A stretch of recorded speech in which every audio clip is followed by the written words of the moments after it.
Hey guys, you're with Anita, and this is my webcam vlog. It's like a really different quality from what I usually shoot. I usually shoot on a Blackberry Playbook. I love the Playbook. If you're involved with RIM, you want to send me stuff, I would love stuff. I love the Blackberry Playbook. I honestly do. It's a really, really good quality. If you're going to compare it to this, it's an amazing quality. It's the best thing ever. But I wanted to test it in this new webcam, so here you go. This is what it looks like. And this is what I look like at the end of a really long-ass day. I'm haggard and tired and everything else, but I'm also wearing my super cool glasses because my eyes kind of bug out by the end of the day. But I'm going to review these because they're really, really cool. These are from Eco Optics, and I love what they're about. So I'll talk about them another time, but they're creating glare. So what I want to get to is David Suzuki's Dirty Dozen. All right, we've got a contest going on right now on the Fresh Endeavours Facebook page. Well, that's the conduit. It's not a contest on Facebook. We're very careful about that. You can't do that.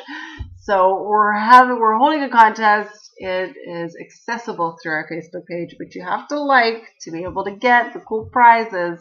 But we're offering like this amazing kick-ass prize pack just for reviewing products that you already use. So seriously, do this. It's so easy. You wouldn't believe how easy it is. All you have to do is take David Suzuki's Dirty Dozen, have a look at that, have a look at products you use, the ingredients, review it, send it in. All right? That's it, honestly. So I've already been doing this with a number of products that tout themselves as being natural, organic, these sorts of things. And with those products, and you'll notice this on my blog, I've posted the reviews there, you notice that the number of ingredients from the Dirty Dozen in those products is quite low. It's usually 1 or 2 of the 12. I wanted to look at a more conventional product, not as a comparison to those products, but just to demonstrate the difference, all right? Now, when we look at baby products, I think that, we just expect these products to be sensitive of the fact that they're being used on, that they're formulated for vulnerable beings. This is my idea. Anyway, is that reasonable? I mean, tell me if I'm being unreasonable here. I think if you're going to put something on a baby's skin that, the people who made it consider that, So what I did was take 2 baby products that we happen to have because they were given to us. And honestly, if you're a parent, this happens how many times? I mean, you have things given to you constantly, whether it's from a shower or as hand-me-downs or something that someone else didn't use all of, so they give it to you. Or like, parents are just those sorts of creatures. Things pass between our hands pretty readily. And so these are things that came into our hands, and I wanted to have a look at, just to give you a good shot on what they are. I wanted to have a look at what's really in these products, because there's something about them that kind of bothered me.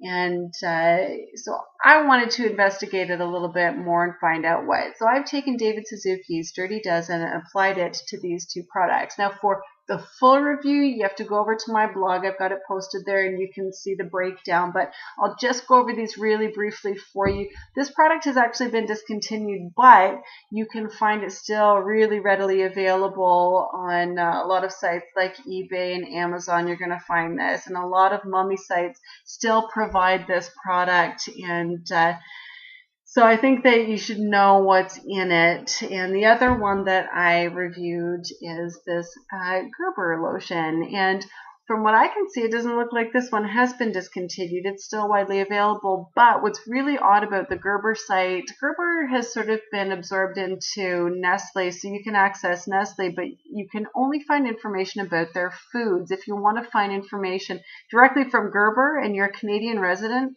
forget about it. It's next to impossible. It's kind of ridiculous, actually. So anyway, I've looked at these 2 products, and applying David Suzuki's Dirty Dozen standard, these both have 6 of 12.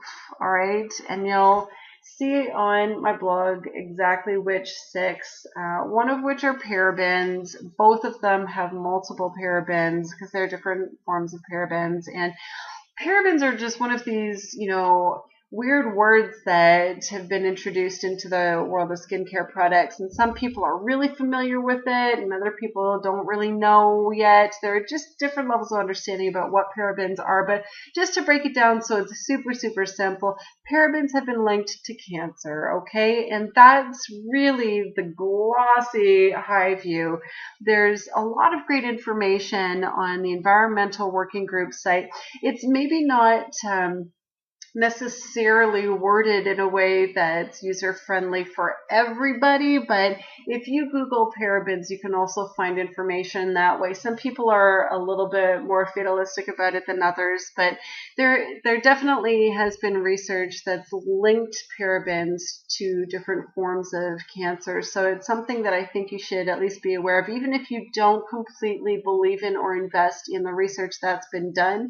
Or when you hear there's been a link and you think, oh, well, link, I mean, that could be anything. I mean, everything's linked to cancer, right? And I think we're very fond of saying things like that now. Everything's linked to cancer now. And that might be true. But do you want to decide to use something if you know that it has been linked to cancer? That's a decision that you get to make. And I'm not going to judge you for it. I just would like everybody to have that information, especially if we're going to be putting this stuff on our baby's skins. You're making this decision for someone else too, right? Not just for ourselves.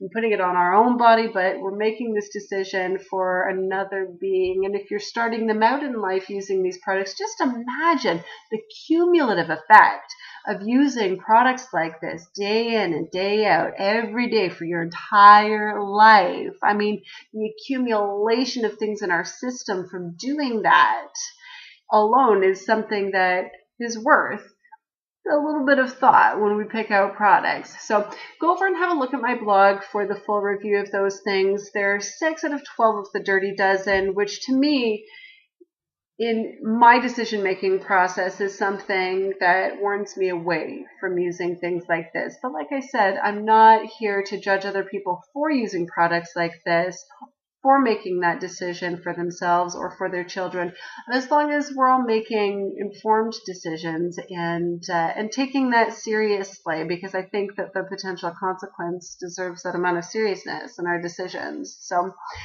there you go. There's a quick touch on a couple of products. You need to go to my blog, check out the full reviews, but have a look at how wholesome these products are and decide for yourself whether or not you want to be using them for your children.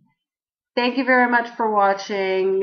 Don't forget to hit subscribe and check me out in all the various places that I am. Thanks for tolerating the webcam. It's driving me nuts already, so I'm glad that you stuck it out.